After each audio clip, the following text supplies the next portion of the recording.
ئێستا لە هەموو چایەمتان ماچەکەم بەڕێزان ئەوە بەنووسین هەموو سوودەکانی ئەم پێکهاتەیەمان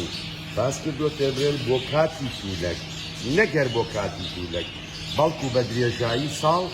ئەتوانی بۆ تەندروستی و جوانی و بریسکەیانەوەی پەڕ کە لە 100% سروشتیە و هیچ کار ناکاتە سەر ڕەنگی پەڕەکەی تر بۆ دەن و قەوسە بۆ دەن و ڕێگەکانە بۆ هەر جۆرە باڵندەیەکە بۆ هەمووی وکوێک بەکارێت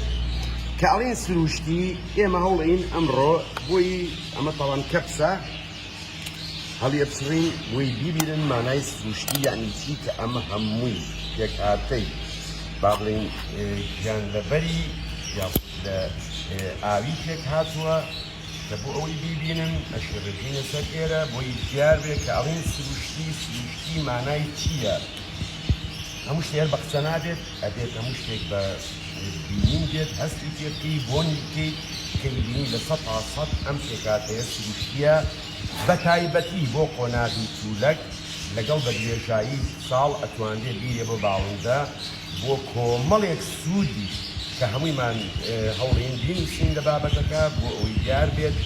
کە ئەم بەرهەمە لە ژیانی باڵندەی کاربیناو بە درێژایی ساڵ بەردەستە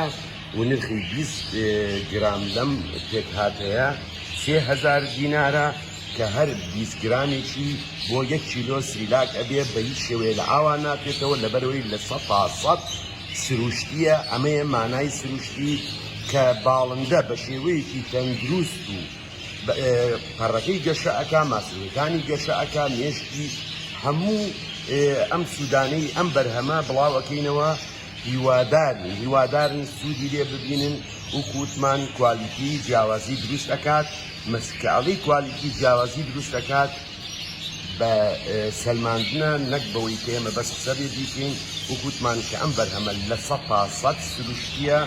من چایەمتان ماچەکەم تا بەرەمێکی کە خواتان لەگەڵ